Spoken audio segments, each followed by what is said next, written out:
بسم الله الرحمن الرحيم لو كان عرضا قريبا وسفرا قاصدا لاتبعوك ولكن بعدت عليهم الشقة وسيحلفون بالله لو استطعنا لخرجنا معكم يهلكون أنفسهم والله يعلم إنهم لكاذبون.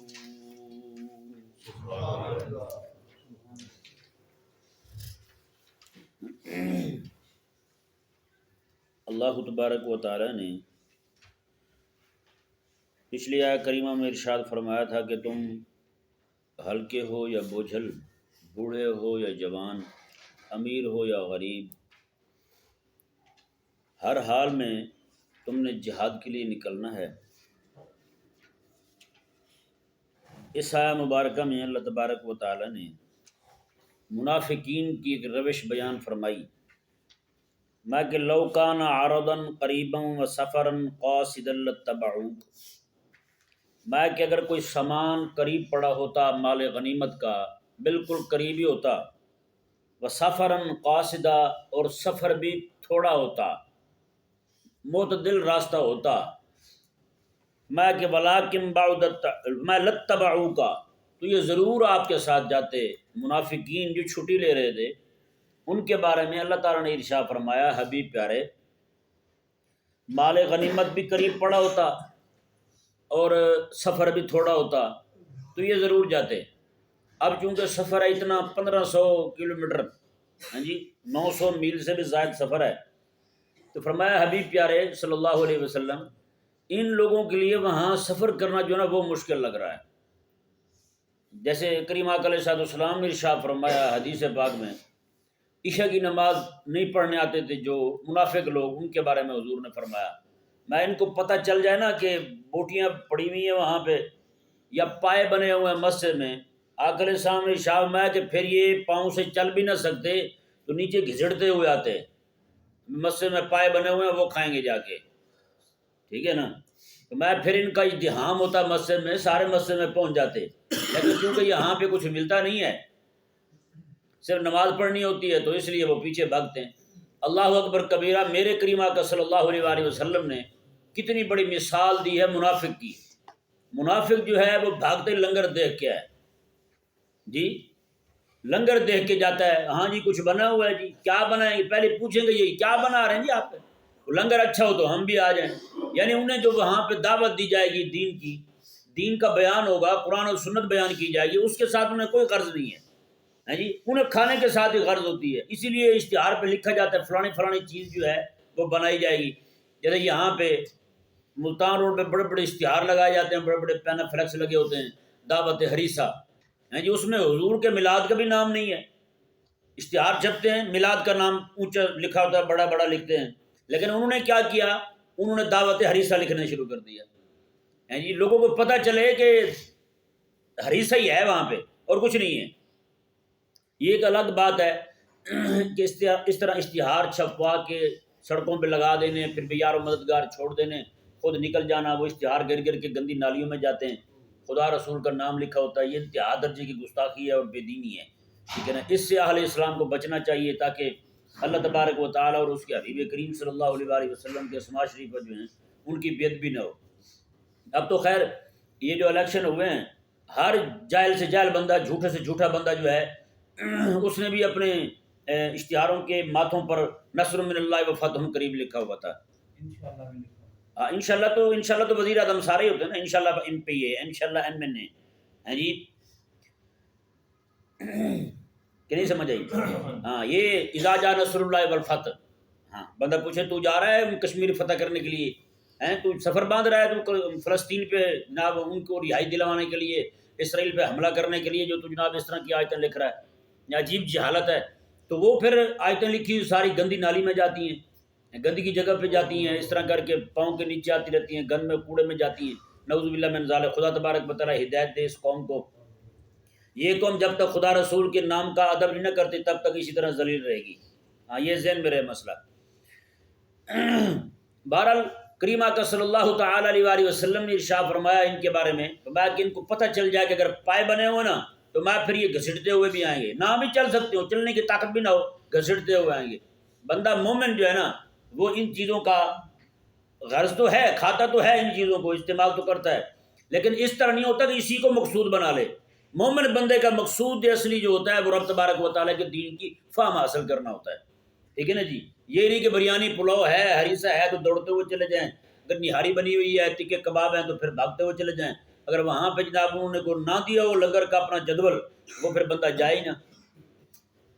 اللہ تبارک و تعالیٰ ہماری قوم کو سمجھ عطا فرمائے۔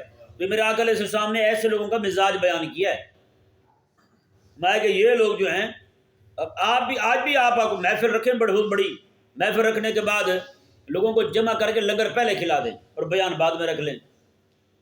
آپ دیکھیں ایک مولوی صاحب بیٹھے ہوں گے اور ایک سپیکر والا ہوگا اور ایک بندہ جو کروانے والا ہوگا، باقی سارے تشریف لے جائیں گے، کھانا پہلے کھلا کے دیکھ لیں پھر ان کو۔ اللہ اکبر کبیرہ۔ یہی وجہ ہے کہ ہماری قوم جو ہے وہ کھانا کھا کے آئیں گے نا جی، 5 سال بعد بھی جی اس کا ذائقہ یاد ہوگا، نمک تک یاد ہوگا، بیان جو ہے وہ لنگر تک یاد نہیں رہتا، لنگر کھلا نہیں، ہر چیز بھولی نہیں۔ آپ حیران ہوں گے، ایک بار ہمیں ادھر کو بندہ لے گیا تھا محفل پہ، انہوں نے کوئی میوے والی چائے پلا دی، اس میں میوے ڈلے ہوئے تھے، سارے خشک میوے وہ ڈلے ہوئے تھے، 2-3 مولوی ساتھ تھے، وہ آج تک پوچھتے یار انہوں نے دوبارہ نہیں بلایا، اور میں سچی بات ہے مجھے ان کا نام بھول گیا ہے، وہ کون تھے لوگ، مجھے ان کا گھر بھول گیا کہ کہاں گھر تھا ان کا، ہاں یہ یاد پڑتا ہے کہ ادھر سبز زار کی طرف تھا ان کا گھر، یعنی کہ علاقہ یاد پڑتا ہے اس علاقے میں تھا، نہ گلی یاد نہ کچھ اور یاد، ان کو ابھی تک وہ چائے نہیں بھولی۔ وہ پوچھتے یار دوبارہ نہیں سدے انہوں نے، میں کہ جدو سدے تینوں نال لے آؤں گے۔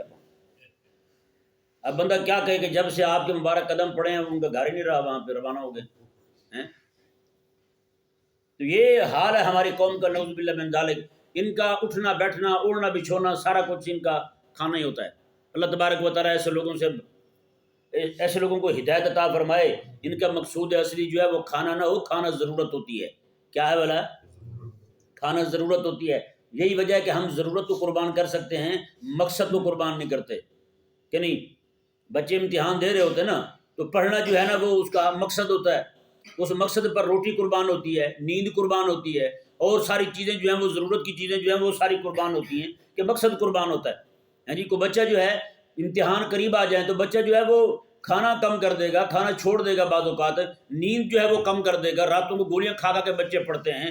ہاں جی یہ تو ہم نے دیکھا ہے۔ کبھی ایسا بھی ہوا ہے کہ امتحان آ گئے ہوں تو بچہ جو ہے وہ دیگ پکوا کے روٹی کھانے لگ جائے، تو پوری دیگی خالی کر جائے، امتحان کا وقت ہے تو امتحان ہی نہ دے سکے، ایسا ہوا ہے کبھی؟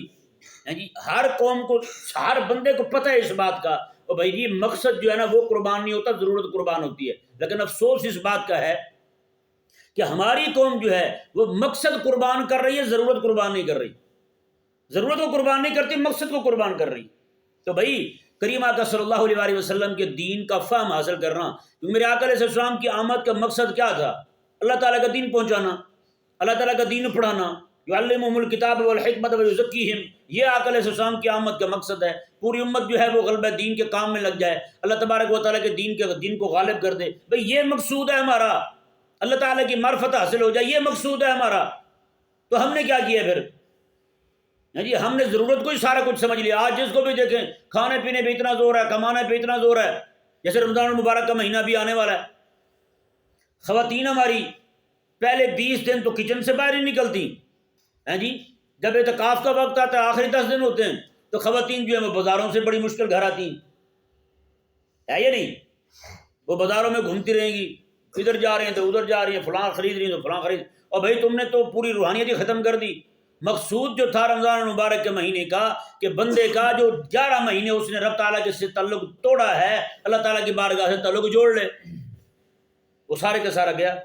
ضرورت کی چیزیں جو ہیں وہ اس کے بنانے سے کوئی انکار نہیں ہے۔ میرے آقا علیہ السلام نے خود فرمایا کہ سحری کر کے جو ہے نا وہ روزہ رکھا جائے، اور سحری میں حضور نے برکت کی دعا بھی فرمائی ہے۔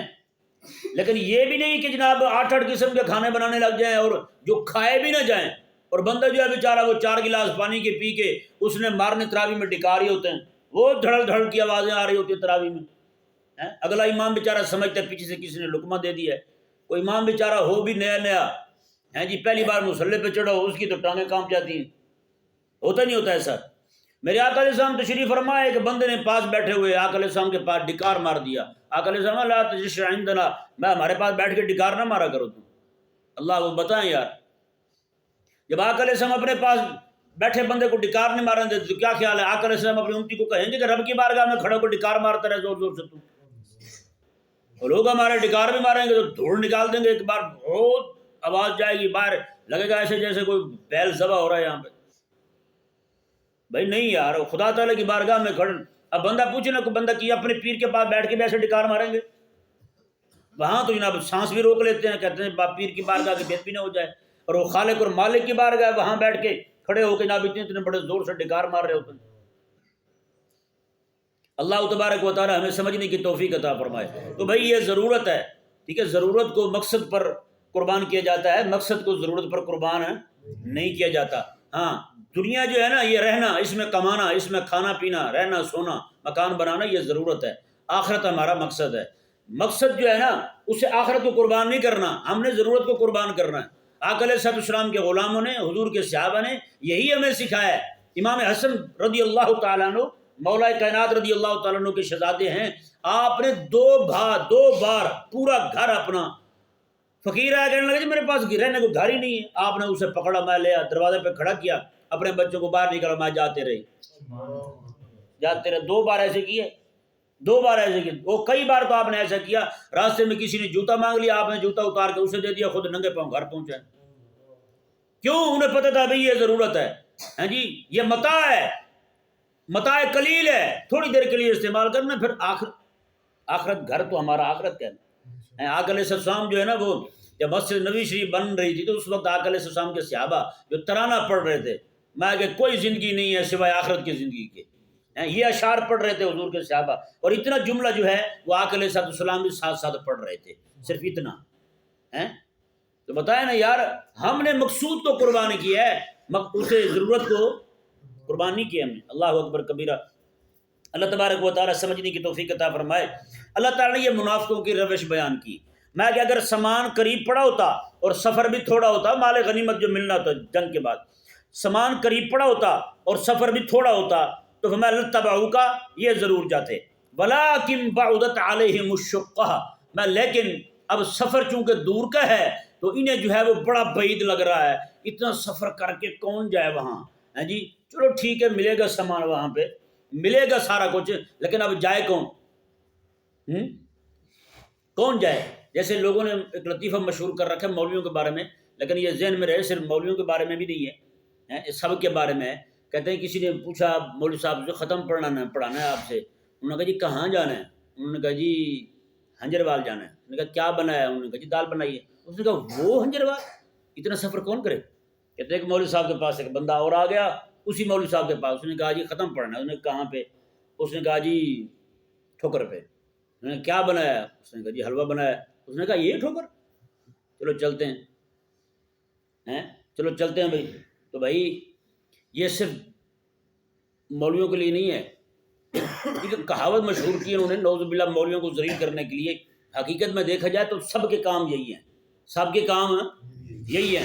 نیچے وزیر مشیر، اوپر جتنے بھی چمکادڑ بیٹھے ہوئے ہیں سارے یہی کرتے ہیں، اور ہر لبرل بندہ یہ کرتا ہے، ٹھیک ہے نا. انہوں نے ختم پڑھنے والے مولوی دیکھے ہیں، حضور کی ختم نبوت پر اور رب تعالیٰ کے دین پر پہرا دینے والے مولوی نہیں دیکھے. انہوں نے شیخ عز الدین بن عبدالسلام رحمہ اللہ کو نہیں دیکھا، انہوں نے شیخ عز الدین بن عبدالسلام رحمہ اللہ کا ذکر نہیں پڑھا، اس لیے تو باتیں کرتے ہیں یہ لوگ. اللہ اکبر کبیرہ. شیخ عز الدین بن عبدالسلام رحمہ اللہ شیخ الاسلام، آپ کو بائع الملوک کہتے تھے، بادشاہوں کو بیچنے والا بندہ. بتائیں کسی دن میں سناؤں گا آپ کا تذکرہ، آپ حیران ہوں گے کیسا بندہ تھا شیخ عز الدین بن عبدالسلام رحمہ اللہ. ان کا تذکرہ کرتے ہوئے امام جو ہے نا جی رافعی رحمہ اللہ، آپ ارشاد فرماتے ہیں قسم خدا کی ایسا بندہ پچھلی ساری امتیں جتنی گزری ہیں کوئی بندہ لا کے ہمیں دکھا دے ہم مان جائیں گے، ایسا بندہ کسی امت میں نہیں گزرا شیخ عز الدین بن عبدالسلام رحمہ اللہ جیسے. ہیں جی حکمران جو ہے نا آپ کو قتل کرنے کے لیے دروازے پہ آ گیا، پہلے آپ کو نکالنے لگے، بڑے سارے مسائل بنے، قتل کرنے کے لیے دروازے پہ آ گئے، گھر کے باہر چاروں طرف سے گھر کو گھیر لیا. ہیں جی آپ کے بیٹے تھے حضرت شیخ عبداللطیف رحمہ اللہ، وہ آئے باہر، انہوں نے دیکھا، دیکھ کے انہوں نے کہا آپ کے اپنے ابا کو بلائیں۔ آپ واپس آئے گھبرائے ہوئے، شیخ عبداللطیف کہنے لگے ابا حضور اب تو بچنے کی رائے نہیں ہے، ہیں اب تو بچنے کی کوئی سبیل نہیں ہے، اب تو موت کے لیے تیار ہو جاؤں۔ میں کیا ہوا بیٹا؟ انہوں نے کہا باہر سارے اسلحہ لے کے، ننگا تلواریں لے کے کھڑے ہوئے ہیں باہر۔ آپ نے اچھا، آپ باہر آئے تو آپ نے ساتھ آتے ہی پوچھا اوئے کی گل ہے؟ اتنا آپ نے فرمایا کیا بات ہے؟ اتنا کہا، جتنے بھی تلوار لے کے کھڑے تھے بندے سب کی تلواریں ہاتھ سے چھوٹ کے نیچے گر گئی، تلواریں ہاتھ سے گر گئی، کانپنے لگ گئے کہ یہ کیا بن گیا ہمارے ساتھ، بتائیں۔ آپ نے ہاں بھائی اب بتا۔ وہ کہنے لگے جی حضور یہ فرمایا آپ چاہتے کیا ہیں؟ اور میں تمہیں بیچوں گا، کیونکہ وہ غلام تھے اور حاکم بنے ہوئے تھے، ان کے آتے تھے یہ کام، کیونکہ غلام کا کوئی بھی امر جو ہے نا وہ نافذ نہیں ہوتا شرع میں، یہ ذہن میں رہے مسئلہ۔ غلام جو ہے نا وہ اپنے طور پہ خرید و فروخت نہیں کر سکتا، اپنے طور پہ کوئی بھی حکم جاری نہیں کر سکتا، تو وہ حاکم بنے ہوئے تھے، امام قاضی تھے، وہ فیصلہ نافذ کرتے جی یہ حکم ہے، یہ حکم ہے میرا، اس طرح کر دیں۔ آپ کے پاس جب آتے تو آپ فرماتے نہ یہ غلام ہے، پہلے اسے بیچو، یہ آزاد ہوگا، کوئی اسے آزاد کر دے پھر حکمران بنا لینا، لیکن غلام ہوتے ہوئے اس سے کوئی فیصلہ نہیں مانوں گا۔ اللہ اکبر۔ ہے کوئی بندہ ایسا یہاں پہ؟ یہاں قاضیوں کو، ججوں کو پتہ بھی ہے جو مجھے حکم دے رہا ہے وہ خود انگریز کا غلام ہے، لیکن اس کے باوجود فیصلے اسی کے نافذ ہیں جو انگریز کا غلام ہوگا۔ اللہ اکبر۔ شیخ عز الدین بن عبدالسلام رحمہ اللہ نے میں نہیں مانتا تیرا فتویٰ، تیرا حکم نہیں مانتا، میں نہیں چلے گا تیرا حکم۔ ابو سے جب پتہ چلا تو اس نے کہا نعوذ باللہ آپ کو معزول کر دیا، شیخ کو معزول کر دیا، بلکہ آپ نے خود اپنے آپ کو معزول کر دیا۔ اس نے کہا کہ یہ کون ہوتا ہے؟ آپ نے جب معزول کر لیا تو پھر آپ نے فتویٰ جاری کیا میں آج کے بعد یہ جو ہے نا فخر الدین وزیر، اس کی کسی بات کا کوئی اعتبار نہیں ہے۔ وہ بات چلتے چلتے خلیفہ جو ہے نا عباسی خلیفہ اس تک پہنچ گئی۔ اس نے ایک بندہ بھیجا خلیفہ کو کہ یہ پیغام میرا جا کے دینا۔ بادشاہ تک جب بات پہنچی، یہ بندہ ہے، اس نے کہا جی یہ پیغام ہے ہمارے وزیر کی طرف سے۔ اس نے کس وزیر کی طرف سے؟ اس نے کہا فخر الدین کی طرف سے۔ بادشاہ اسلام جو ہے وہ کہنے لگا اے تمہیں نہیں پتا شیخ عز الدین بن عبدالسلام نے اسے بے اعتبار قرار دے دیا ہے، اس کی عدالت ہی ساقط ہو گئی ہے، اس کا کوئی حکم نہیں مانا جائے گا جب تک حضرت شیخ الاسلام جو ہے وہ فتویٰ نہ جاری کر دیں۔ بتائیں، یہ پاور تھی، یہ طاقت تھی حضرت شیخ عز الدین بن عبدالسلام رحمہ اللہ میں۔ بادشاہ نے ایک بار کہہ دیا کہ آپ نکل جائیں مصر سے، چھوڑ دیں مصر کو۔ اللہ اکبر کبیرہ۔ حضرت شیخ عز الدین بن عبدالسلام رحمہ اللہ جو ہے نا آپ کھڑے ہوئے، آپ کے پاس جو گھر کا سامان تھا ٹوٹل 2 گدھوں پہ سوار ہو گیا ہیں جی، بلکہ ایک گدھے پہ سارا سامان آ گیا، ایک گدھے پہ آپ کی گھر والی اور آپ کا بیٹا عبداللطیف۔ یہ بیٹھ گئے، روانہ ہونے لگے نا، پورے مصر کو پتہ چلا، وہاں سے سارے علماء تیار ہو گئے، سارے علماء نے اپنا سامان باندھ لیا، صوفیاء نے سامان باندھ لیا، یہاں تک کہ گلی میں بیٹھنے والے دکانوں والے لوگ ہیں وہ بھی کھڑے ہو گئے۔ انہوں نے کہا ہم بھی یہاں نہیں رہتے جہاں عز الدین بن عبدالسلام کے لیے جگہ نہیں ہے۔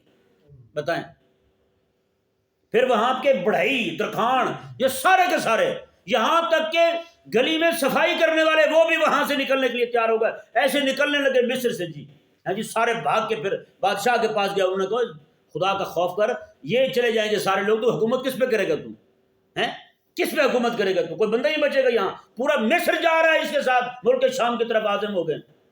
اللہ اکبر کبیرہ۔ پھر جناب وہ بادشاہ آیا بھاگتا ہوا حضرت کے پاس، آگے کہنے لگے جی مہربانی کریں، جو آپ کہیں گے میں وہی کرنے کو تیار ہوں، جو آپ کہیں گے میں وہی کروں گا۔ اللہ اکبر۔ پھر اللہ تعالیٰ نے فضل کیا، پھر اسلام کا غلبہ دیکھا انہوں نے۔ بادشاہ تتاریوں کے خلاف جنگ لڑنے لگے تو حضرت عز الدین بن عبدالسلام رحمہ اللہ کو، باقی علماء کو جمع کیا بادشاہ نے۔ اس نے کہا جی ایسے کریں کہ جتنا بھی لوگوں پر ٹیکس لگا دیں، کیونکہ جنگ کے لیے بہت سارا مال چاہیے ہمیں۔ سارے مولویوں نے کیا دیا؟ ہاں جی لگا دیں۔ اللہ اکبر۔ شیخ عز الدین بن عبدالسلام رحمہ اللہ فرمانے لگے جی نہیں، لوگوں سے نہ لیں، جب تک آپ کے اور آپ کے وزیروں مشیروں کے گھروں میں سونا پڑا ہوا ہے، چاندی پڑی ہوئی ہے، زیورات پڑے ہوئے ہیں، ان کے پیسے درہم اور دینار پڑے ہوئے ہیں، وہ سارے لا کے درہم دینار آ کے ڈھلوائیں انہیں، وہ سونا بنا کے وہ لوگ ان فوجیوں کو تقسیم کریں، اس کے ساتھ ہتھیار خریدیں، اسی کے ساتھ سامان خریدیں۔ اگر ان کے پاس، بادشاہوں کے پاس، وزیروں کے پاس نہ رہا کچھ تو پھر ان غریبوں سے لینے دوں گا، وگرنہ کسی غریب سے 1 روپیہ نہیں لینے دوں گا۔ اندازہ لگا بھائی یہ نہیں ہوگا۔ آپ کی گھر والی جو ہے نا، انہوں نے ایک بار آپ کو اپنے زیورات دیے اٹھا کے کہ یہ میرے زیورات ہیں، یہ لے جائیں، یہ بیچ کے نا ایک باغ لے لیں تاکہ بچے جو ہیں اس میں تھوڑا سا ٹہل لیا کریں گے، تھوڑا سا سکون کے لیے بیٹھ جایا کریں گے، اپنا باغ ہوگا، 4 دیواری ہوگی، وہیں بیٹھ جایا کریں گے۔ شیخ عز الدین بن عبدالسلام رحمہ اللہ وہ پیسے لے کے باہر جاتے ہیں، بیچ کے سونا، وہ بیچ کے جب آنے لگے نا تو راستے میں کچھ لوگ غریب کھڑے ہوئے تھے، انہوں نے شکایت کی آپ سے کہ حضرت ہم پہ تو ظلم ہی بہت ہوا ہے، ہمارے پاس تو کچھ ہے ہی نہیں۔